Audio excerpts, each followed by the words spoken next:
स्त्रियां स्वभाव से ही पुरुषों से अधिक संवेदनशील होती हैं। इसीलिए रिश्तों में मिले धोखों से टूटकर बिखर जाती हैं, परंतु खुद को समेटना पड़ता है, फिर से जीवन जीने के लिए तैयार करना पड़ता है। नमस्कार दोस्तों, मैं हूँ अर्चना त्यागी।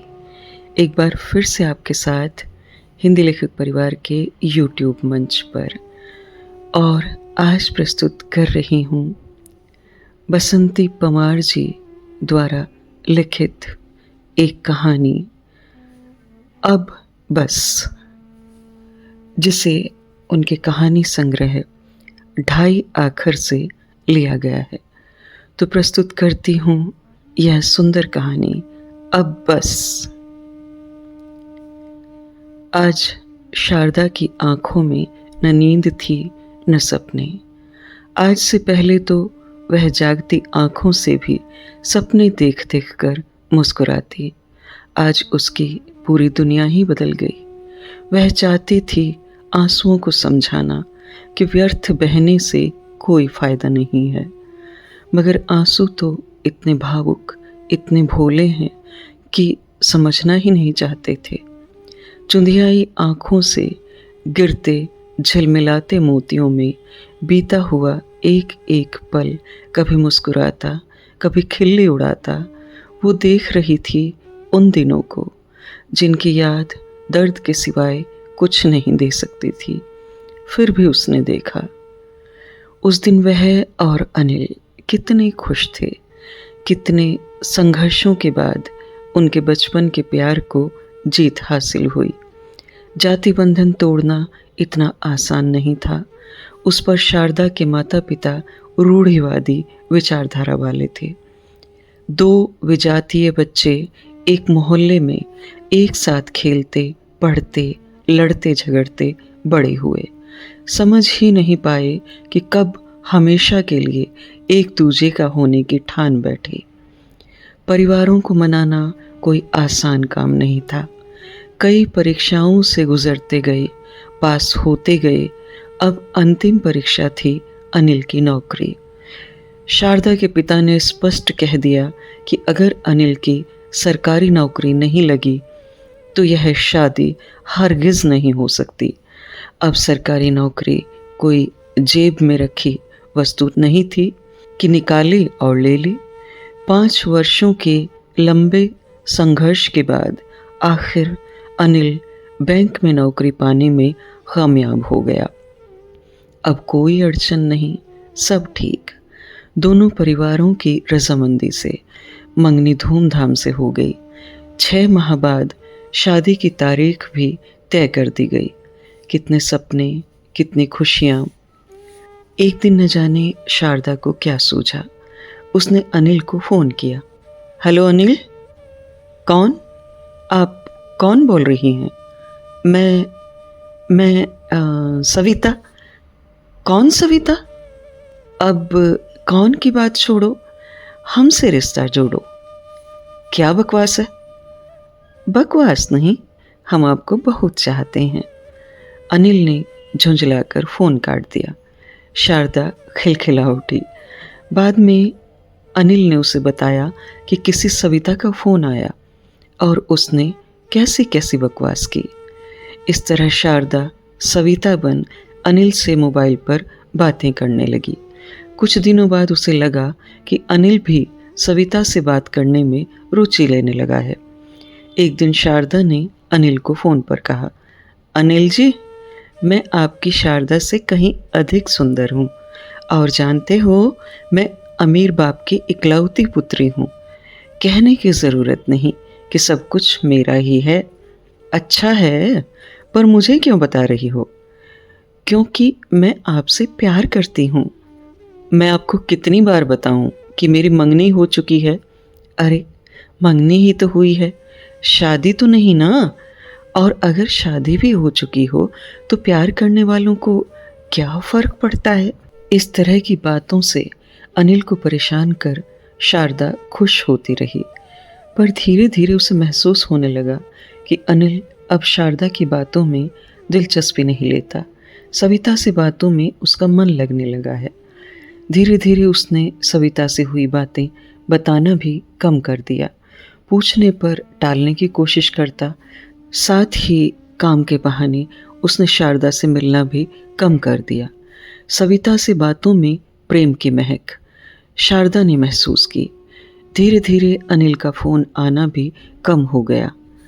एक दिन अनिल ने फ़ोन पर उसे बताया कि उसका ट्रांसफ़र हो गया है। इस पर शारदा ने कहा, जल्दी आना, शादी की तारीख नज़दीक आ रही है। फिर मेरा मन, शादी? तुम तो जानती ही हो कि अभी अभी नौकरी लगी है। 4 पैसे कमा लूं, शादी का क्या है, होती रहेगी। यह तुम कह रहे हो? कितनी जल्दी थी तुम्हें शादी की? कितने संघर्षों से गुजर कर हमने घर वालों को मनाया। अब तुम ये कह रहे हो? कहते कहते शारदा रो पड़ी। अरे यार, तुम मेरी मजबूरी नहीं समझ रही हो। और फ़ोन कट गया। फिर अनिल का फ़ोन सविता के पास आया। शारदा ने संयत होकर सविता बन उसी अंदाज में बात की। अनिल ने जो कुछ कहा उसे सुनकर वो अवाक रह गई। उसने कहा, सुनो सविता, मैंने अपना ट्रांसफ़र करवा लिया है और शारदा को भी अभी शादी के लिए टाल दिया है। क्या करूं? न जाने तुम में ऐसा क्या है। तुम्हारी आवाज़ से समझ सकता हूं कि तुम बहुत सुंदर हो। तुम भी इकलौती और मैं भी इकलौता। मेरे जैसा दामाद पाकर तुम्हारे माता पिता धन्य हो जाएंगे। मेरा अनदेखा प्यार भी जीत जाएगा। तुम कुछ बोल नहीं रही हो, क्या बात है? अच्छा, अब तो मिलने की जगह बता दो। अपना प्यारा सा मुखड़ा दिखला दो, जिस पर बिना देखे ही मर मिटा हूँ और अपने बचपन के प्यार को भी भुला बैठा हूँ। बताओ ना कि कहाँ आऊँ। फ़ोन पर सविता बनी शारदा कुछ नहीं बोल पाई। उसने फ़ोन बंद कर दिया। अब उसके पांव तले ज़मीन ही कहाँ थी। वह धड़ाम से बैठ गई। जार जार रोने लगी। फ़ोन पर अपनी सहेली को बुलाया, जिसका मोबाइल वो सविता बनने के लिए इस्तेमाल करती थी। आने पर रोते रोते उसने सारी बात उसे बताई। कहा, मैंने ही अपने पैरों पर कुल्हाड़ी मारी। नीलू, मुझे ऐसा खेल नहीं खेलना चाहिए था। नहीं शारदा, ऐसा नहीं। मजाक में ही सही, उसकी असलियत तो सामने आई ना। उसके कमज़ोर मन और आत्मविश्वास की कमी का तो पता चला ना। अगर शादी के बाद वो तुझसे अधिक रूपवान और पैसे वाले को देखकर तुझे धोखा देता, तलाक देता, तो तू क्या करती? क्या तेरी जिंदगी बर्बाद? पर क्या नीलू, पैसा और रूप ही सब कुछ होता है। सच्चे प्यार का कोई मोल नहीं। फिर मुझ में क्या कमी है? और जिसे देखा ही नहीं उससे प्यार? यह प्यार नहीं, उसका स्वार्थ है। और हमारा वो बचपन का प्यार, वो कुछ नहीं उसके लिए। मैं क्या करूं नीलू? कहते कहते वो फूट फूट कर रो पड़ी। एक बात मानोगी? हाँ, बोल। तुझे उसे ठुकराना होगा। क्या? हाँ। नहीं नहीं, मैंने उससे सच्चा प्यार किया है। मैं उसे कैसे? तो फिर क्या करोगी? जबरदस्ती उसके साथ ब्याह रचाएगी? उसके साथ खुश रह पाएगी? शारदा कुछ सोचने लगी, फिर बोली, तू ठीक कहती है। अब मैं अगर उसे अपना भी लूं तो मैं उसके साथ खुश नहीं रह पाऊंगी। उसका धोखा मुझे ताउम्र कचोटता रहेगा। हाँ शारदा, संभाल अपने आप को। जिंदगी कोरी भावनाओं के सहारे नहीं चलती। उसके लिए ठोस धरातल चाहिए। बात कुछ समय की नहीं है, पूरे जीवन भर साथ निभाने की है। ये घाव तो भर जाएंगे, लेकिन जिंदगी भर का घाव। हकीकत का सामना कर। जो भी करना सोच समझ कर करना। ऐसा ना हो कि बाद में पछताना पड़े। अच्छा, अब मैं चलती हूँ, फिर आऊँगी। नीलू के जाने के बाद वह घंटों रोती रही और दूसरे दिन दूसरे दिन नीलू ने बताया, अनिल का फ़ोन बार बार आ रहा है पर मैं उठा नहीं रही हूँ। हाँ, यही ठीक रहेगा। उठाओ तो कह देना शारदा और सविता दोनों मर गई। और उधर परेशान अनिल फ़ोन से पता लगाता हुआ नीलू के घर जा पहुंचा। दरवाज़ा नीलू ने ही खोला। तो आप सविता हैं? आप कौन? मैं अनिल। और आप सविता ही हैं ना? जी नहीं। तो उनसे मिलवाइए ना, मुझे उनसे ज़रूरी काम है। नीलू की इच्छा हुई कि धक्के मारकर उसे निकाल दे। उसने अनिल की फ़ोटो ही देखी थी। शारदा ने भी अनिल को अपनी इस सखी के बारे में नहीं बताया था और आज अचानक अपनी सखी के गुनहगार को सामने देखकर वो सोच में पड़ गई। फिर उसने उसे अंदर बुलाया और सारी बातें विस्तार से बताई। सुनकर अनिल के चेहरे पर हवाइयाँ उड़ने लगी। शरीर पसीने से लथपथ हो गया। लगभग 2 किलोमीटर की दूरी पर ही शारदा का घर था। वह हिम्मत कर सीधा शारदा के घर पहुंचा। उससे माफ़ी मांग गिड़गिड़ाने लगा, मगर शारदा ने अपने आप को पत्थर बना लिया। बोली, बस अनिल जी, अब बस, अब कुछ नहीं, चले जाइए यहाँ से।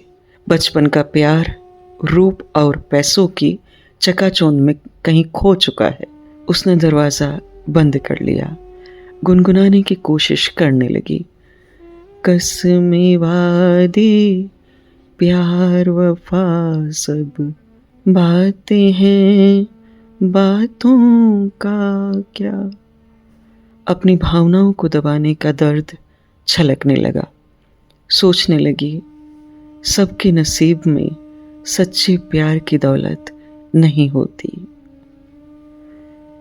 यह थी बसंती पंवार जी के कहानी संग्रह तलाश ढाई आखर की से एक कहानी अब बस। मैं आशा करती हूँ मेरी आवाज़ में यह कहानी आपको अवश्य पसंद आई होगी। कहानी को लाइक करें, कमेंट करें और अन्य साहित्य प्रेमियों के साथ साझा भी अवश्य करें। ऐसी ही और कहानियाँ सुनते रहने के लिए चैनल को सब्सक्राइब करें। मैं अर्चना त्यागी अब आपसे विदा लेती हूँ। फिर मिलते हैं एक और कहानी के साथ बेहतरीन कहानियों के सफ़र में। धन्यवाद। अगर आपको रचना पसंद आती है तो लाइक और कमेंट्स ज़रूर करें और शेयर कीजिए।